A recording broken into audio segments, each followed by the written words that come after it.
ओम शांति। 17 फरवरी अव्यक्त मुरली। Revise date 22 अप्रैल 84। Topic विचित्र बाप द्वारा विचित्र पढ़ाई तथा विचित्र प्राप्ति। आज रूहानी बाप अपने रूहानी बच्चों से मिलने आए हैं। रूहानी बाप हर एक रूह को देख रहे हैं कि हर एक में कितनी रूहानी शक्ति भरी हुई है। हर एक आत्मा कितनी खुशी स्वरूप बनी है। रूहानी बाप अविनाशी खुशी का खजाना बच्चों को जन्मसिद्ध अधिकार में दिया हुआ देख रहे हैं कि हर एक ने अपना वर्षा अधिकार कहाँ तक जीवन में प्राप्त किया है। खजाने के बालक सो मालिक बने हैं। बाप दाता है, सभी बच्चों को पूरा ही अधिकार देते हैं, लेकिन हर एक बच्चा अपनी अपनी धारणा की शक्ति प्रमाण अधिकारी बनता है। बाप का तो सभी बच्चों के प्रति एक ही शुभ संकल्प है कि हर एक आत्मा रूपी बच्चा सदा सर्व खजानों से संपन्न अनेक जन्मों के लिए संपूर्ण वर्षे के अधिकारी बन जाए। ऐसे प्राप्ति करने के उमंग उत्साह में रहने वाले बच्चों को देख बाप दादा भी हर्षित होते हैं। हर एक छोटा बड़ा बच्चा, युवा व वृद्ध, मीठी मीठी माताएं, अनपढ़ या पढ़े हुए, शरीर से निर्बल, फिर भी आत्माएं कितनी बलवान है। एक परमात्मा की लगन कितनी है। अनुभव है कि हमने परमात्मा बाप को जाना, सब कुछ जाना। बाप दादा भी ऐसे अनुभवी आत्माओं को सदा यही वरदान देते हैं, हे लगन में मगन रहने वाले बच्चे, सदा याद में जीते रहो, सदा सुख शांति की प्राप्ति में पलते रहो, अविनाशी खुशी के झूले में झूलते रहो और विश्व की सभी आत्माओं रूपी अपने रूहानी भाइयों को सुख शांति का सहज साधन सुनाते हुए उन्हों को भी रूहानी बाप के रूहानी वर्षे के अधिकारी बनाओ। यही एक पाठ सभी को पढ़ाओ। हम सब आत्माएं एक बाप के हैं, एक ही परिवार के हैं, एक ही घर के हैं, एक ही सृष्टि मंच पर पाठ बजाने वाले हैं। हम सर्व आत्माओं का एक ही स्वधर्म शांति और पवित्रता है। बस इसी पाठ से स्व परिवर्तन और विश्व परिवर्तन कर रहे हो और निश्चित होना ही है। सहज बात है ना, मुश्किल तो नहीं। अनपढ़ भी इस पाठ से नॉलेजफुल बन गए हैं, क्योंकि रचयिता बीज को जान, रचयिता द्वारा रचना को स्वतः ही जान जाते। सभी नॉलेजफुल होना, सारी पढ़ाई रचता और रचना की सिर्फ 3 शब्दों में पढ़ ली है। आत्मा, परमात्मा और सृष्टि चक्र। इन तीनों शब्दों से क्या बन गए हो? कौन सा सर्टिफिकेट मिला है? बीए, एमए का सर्टिफिकेट तो नहीं मिला, लेकिन त्रिकालदर्शी ज्ञान स्वरूप ये टाइटल तो मिले हैं ना। और सोर्स ऑफ इनकम क्या हुआ, क्या मिला? सत्य शिक्षक द्वारा अविनाशी जन्म जन्म सर्व प्राप्ति की गारंटी मिली है। वैसे टीचर गारंटी नहीं देता कि सदा कमाते रहेंगे व धनवान रहेंगे। वह सिर्फ पढ़ाकर योग्य बना देते हैं। तुम बच्चों को व गॉडली स्टूडेंट को बाप शिक्षक द्वारा वर्तमान के आधार से 21 जन्म सतयुग त्रेता के सदा ही सुख शांति संपत्ति आनंद प्रेम सुखदायी परिवार मिलना ही है। मिलेगा नहीं, मिलना ही है। ये गारंटी है, क्योंकि अविनाशी बाप है, अविनाशी शिक्षक है, तो अविनाशी द्वारा प्राप्ति भी अविनाशी है। यही खुशी के गीत गाते हो ना कि हमें सत बाप सत शिक्षक द्वारा सर्व प्राप्ति का अधिकार मिल गया। इसी को ही कहा जाता है विचित्र बाप, विचित्र स्टूडेंट्स और विचित्र पढ़ाई व विचित्र प्राप्ति। जो कोई भी कितना भी पढ़ा हुआ हो, लेकिन इस विचित्र बाप और शिक्षक की पढ़ाई व वर्षे को जान नहीं सकते, चित्र निकाल नहीं सकते, जाने भी कैसे। इतना बड़ा ऊंचे ते ऊंचा बाप, शिक्षक और पढ़ाता कहाँ और किसको है। कितने साधारण है। मानव से देवता बनाने की, सदा के लिए चरित्रवान बनाने की पढ़ाई है। और पढ़ने वाले कौन है? जिसको कोई नहीं पढ़ा सकते, उनको बाप पढ़ाते हैं। जिसको दुनिया पढ़ा सकती, बाप भी उन्हों को ही पढ़ावे तो क्या बड़ी बात हुई। ना उम्मीद आत्माओं को ही उम्मीदवार बनाते हैं, असंभव को संभव कराते हैं। इसलिए ही गायन है, तुम्हारे गत मत तुम ही जानो। बाप दादा ऐसे ना उम्मीद से उम्मीदवार बनने वाले बच्चों को देख खुश होते हैं। भले आए, बाप के घर के श्रृंगार भले पधारे। अच्छा, सदा स्वयं को श्रेष्ठ प्राप्ति के अधिकारी अनुभव करने वाली श्रेष्ठ आत्माओं को, एक जन्म में अनेक जन्मों की प्राप्ति कराने वाले ज्ञान स्वरूप बच्चों को, सदा एक पाठ पढ़ने और पढ़ाने वाले श्रेष्ठ बच्चों को, सदा वरदाता बाप के वरदानों में पलने वाले भाग्यवान बच्चों को बाप दादा का याद प्यार और नमस्ते। रूहानी बच्चों की रूहानी बाबा को याद प्यार, गुड मॉर्निंग और नमस्ते। रिवाइज मुरली 24 अप्रैल 84। टॉपिक वर्तमान ब्राह्मण जन्म हीरे तुल्य। आज बाप दादा अपने सर्वश्रेष्ठ बच्चों को देख रहे हैं। विश्व की तमोगुणी अपवित्र आत्माओं के अंतर में कितनी श्रेष्ठ आत्माएं हैं। दुनिया में सर्व आत्माएं पुकारने वाली है, भटकने वाली अप्राप्त आत्माएं हैं। कितनी भी विनाशी सर्व प्राप्तियां हो, फिर भी कोई न कोई अप्राप्ति जरूर होगी। आप ब्राह्मण बच्चों को, सर्व प्राप्तियों के दाता के बच्चों को अप्राप्त कोई वस्तु नहीं, सदा प्राप्ति स्वरूप हो। आजकल के सुख के साधन अल्पकाल के वैभव, अल्पकाल का राज्य अधिकार नहीं होते हुए भी बिन कौड़ी बादशाह हो, बेफिक्र बादशाह हो, माया जीत, प्रकृति जीत, स्वराज्य अधिकारी हो। सदा ईश्वरीय पालना में पलने वाले खुशी के झूले में, अतीन्द्रिय सुख के झूले में झूलने वाले हो। विनाशी संपत्ति के बजाय अविनाशी संपत्तिवान हो। रत्न जड़ित ताज नहीं, लेकिन परमात्मा बाप के सिर के ताज हो। रत्न जड़ित श्रृंगार नहीं, लेकिन ज्ञान रत्नों, गुणों रूपी रत्नों के श्रृंगार से सदा श्रृंगारे हुए हो। कितना भी बड़ा विनाशी सर्वश्रेष्ठ हीरा हो, मूल्यवान हो, लेकिन एक ज्ञान के रत्न, गुण के रत्न के आगे उनकी क्या वैल्यू है।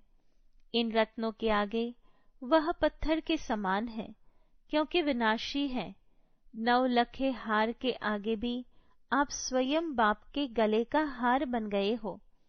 प्रभु के गले का हार के आगे 9 लखा कहो व 9 पदम कहो व अनगिनत पदम के मूल्य का हार कुछ भी नहीं है। 36 प्रकार का भोजन भी इस ब्रह्मा भोजन के आगे कुछ नहीं है, क्योंकि डायरेक्ट बाप दादा को भोग लगाकर इस भोजन को परमात्मा प्रसाद बना देते हो। प्रसाद की वैल्यू आज अंतिम जन्म में भी भक्त आत्माओं के पास कितनी है। आप साधारण भोजन नहीं खाते, प्रभु प्रसाद खा रहे हो, जो एक एक दाना पद्मों से भी श्रेष्ठ है। ऐसी सर्वश्रेष्ठ आत्माएं हो, ऐसा रूहानी श्रेष्ठ नशा रहता है। चलते चलते अपनी श्रेष्ठता को भूल तो नहीं जाते हो, अपने को साधारण तो नहीं समझते हो। सिर्फ सुनने वाले या सुनाने वाले तो नहीं, स्वमान वाले बने हो।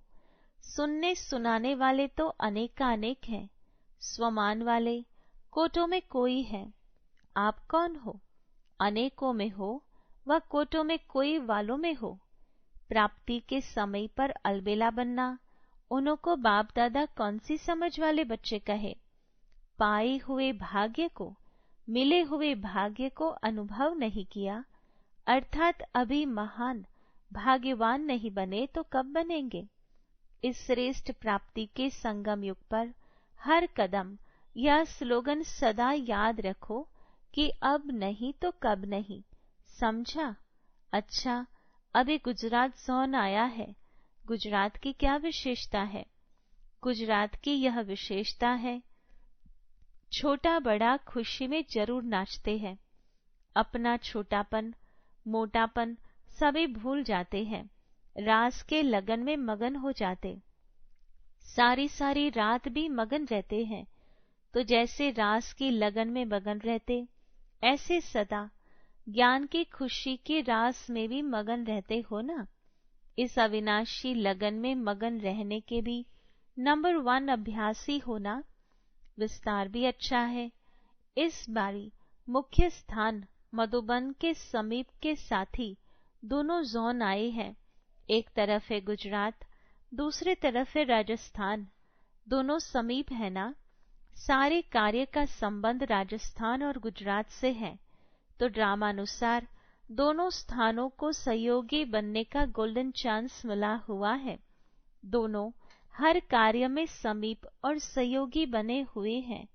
संगम युग के स्वराज्य की राजगद्दी तो राजस्थान में है ना। कितने राजे तैयार किए हैं? राजस्थान के राजे गाए हुए हैं। तो राजे तैयार हो गए हैं या हो रहे हैं? राजस्थान में राजाओं की सवारियां निकलती हैं। तो राजस्थान वालों को ऐसा पूरी सवारी तैयार कर लानी चाहिए, तब तो सब पुष्पों की वर्षा करेंगे ना। बहुत ठाठ से सवारी निकालते हैं। तो कितने राजाओं की सवारी आएगी? कम से कम जहाँ सेवा केंद्र है वहाँ का एक एक राजा आवे तो कितने राजे हो जाएंगे? 25 स्थानों के 25 राजे आवे तो सवारी सुंदर हो जाएगी ना। ड्रामानुसार राजस्थान में ही सेवा की गद्दी बनी है, तो राजस्थान का भी विशेष पाठ है। राजस्थान से ही विशेष सेवा के घोड़े भी निकले हैं ना। ड्रामा में पाठ है, सिर्फ उनको रिपीट करना है। कर्नाटक का भी विस्तार बहुत हो गया है। अब कर्नाटक वालों को विस्तार से पार निकलना पड़े। जब मक्खन निकालते हैं तो पहले तो विस्तार होता है, फिर उससे मक्खन सार निकलता है। तो कर्नाटक को भी विस्तार से अब मक्खन निकालना है, सार स्वरूप बनना और बनाना है। अच्छा, अपने श्रेष्ठ स्वमान में स्थित रहने वाले सर्व प्राप्तियों के भंडार, सदा संगमयुगी श्रेष्ठ स्वराज्य और महान भाग्य के अधिकारी आत्माओं को सदा रूहानी नशे और खुशी स्वरूप आत्माओं को बाप दादा का याद प्यार और नमस्ते। रूहानी बच्चों की रूहानी बाबा को याद प्यार, गुड मॉर्निंग और नमस्ते। पार्टियों से सभी अपने को स्वराज्य अधिकारी श्रेष्ठ आत्माएं समझते हो। स्वराज्य का अधिकार मिल गया। ऐसी अधिकारी आत्माएं शक्तिशाली होंगी ना। राज्य को सत्ता कहा जाता है। सत्ता अर्थात शक्ति। आजकल की गवर्नमेंट को भी कहते हैं राज्य सत्ता वाली पार्टी है। तो राज्य की सत्ता अर्थात शक्ति है। तो स्वराज्य कितनी बड़ी शक्ति है। ऐसी शक्ति प्राप्त हुई है। सभी कर्म इंद्रियां आपकी शक्ति प्रमाण कार्य कर रही है। राजा सदा अपनी राज्य सभा को, राज्य दरबार को बुलाकर पूछते हैं कि कैसे राज्य चल रहा है। तो आप स्वराज्य अधिकारी राजाओं की कारोबार ठीक चल रही है या कहाँ नीचे ऊपर होता है। कभी कोई राज्य कारोबारी धोखा तो नहीं देते हैं। कभी आंख धोखा दे, कभी कान धोखा दे, कभी हाथ कभी पांव धोखा दे। ऐसे धोखा तो नहीं खाते हो। अगर राज्य सत्ता ठीक है तो हर संकल्प, हर सेकंड में पद्मों की कमाई है। अगर राज्य सत्ता ठीक नहीं है तो हर सेकंड में पद्मों की गवाई होती है। प्राप्ति भी एक की पदम गुणा है, और फिर अगर गंवाते हैं तो एक का पदम गुणा गंवाते हो। जितना मिलता है उतना जाता भी है, हिसाब है। तो सारे दिन के राज्य कारोबार को देखो। आंख रूपी मंत्री ने ठीक काम किया, कान रूपी मंत्री ने ठीक काम किया, सबके डिपार्टमेंट ठीक रही या नहीं, ये चेक करते हो या थक कर सो जाते हो? वैसे कर्म करने से पहले ही चेक कर, फिर कर्म करना है। पहले सोचना फिर करना, पहले करना पीछे सोचना, यह नहीं। टोटल रिजल्ट निकालना अलग बात है, लेकिन ज्ञानी आत्मा पहले सोचेगी फिर करेगी। तो सोच समझकर हर कर्म करते हो? पहले सोचने वाले हो या पीछे सोचने वाले हो? अगर ज्ञानी पीछे सोचे उसको ज्ञानी नहीं कहेंगे। इसलिए सदा स्वराज्य अधिकारी आत्माएं हैं और इसी स्वराज्य के अधिकार से विश्व के राज्य अधिकारी बनना ही है। बनेंगे या नहीं ये क्वेश्चन नहीं। स्वराज्य है तो विश्व राज्य है ही। तो स्वराज्य में गड़बड़ तो नहीं है ना? द्वापर से तो गड़बड़ शालाओं में चक्र लगाते रहे, अब गड़बड़ शाला से निकल आए। अभी फिर कभी भी किसी भी प्रकार की गड़बड़ शाला में पांव नहीं रखना। यह ऐसी गड़बड़ शाला है, एक बार पांव रखा तो भूल भुलैया का खेल है, फिर निकलना मुश्किल हो जाता। इसलिए सदा एक रास्ता, एक में गड़बड़ नहीं होती। एक रास्ते पर चलने वाले सदा खुश, सदा संतुष्ट। बेंगलोर हाई कोर्ट के जस्टिस से अव्यक्त बाप दादा की मुलाकात। किस स्थान पर और क्या अनुभव कर रहे हो? अनुभव सबसे बड़ी अथॉरिटी है। सबसे पहला अनुभव है आत्मा अभिमानी बनने का। जब आत्मा अभिमानी का अनुभव हो जाता है तो परमात्मा प्यार, परमात्मा प्राप्ति का भी अनुभव स्वतः हो जाता है। जितना अनुभव उतना शक्तिशाली। जन्म जन्मांतर के दुखों से छुड़ाने की जजमेंट देने वाले होना, या एक ही जन्म के दुखों से छुड़ाने वाले जज हो, वह तो हुए हाई कोर्ट या सुप्रीम कोर्ट का जज। यह है स्पिरिचुअल जज। इस जज बनने में पढ़ाई की व समय की आवश्यकता नहीं है। 2 अक्षर ही पढ़ने हैं, आत्मा और परमात्मा। बस इसके अनुभवी बन गए तो स्पिरिचुअल जज बन गए। जैसे बाप जन्म जन्म के दुखों से छुड़ाने वाले हैं, इसलिए बाप को सुख का दाता कहते हैं। तो जैसा बाप वैसे बच्चे। डबल जज बनने से अनेक आत्माओं के कल्याण के निमित्त बन जाएंगे। आएंगे एक केस के लिए और जन्म जन्म के केस जीत कर जाएंगे, बहुत खुश होंगे। तो बाप की आज्ञा है स्पिरिचुअल जज बनो।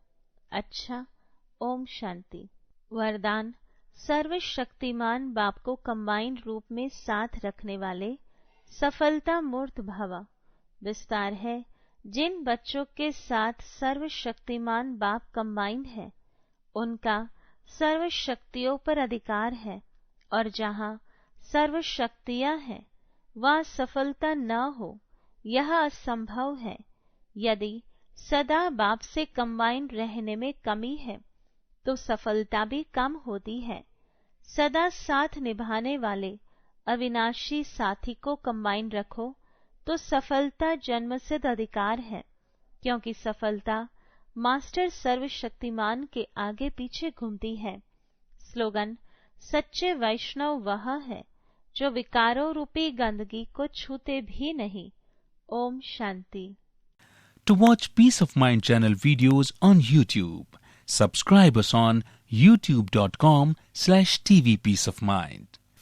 Just a click for a peaceful life.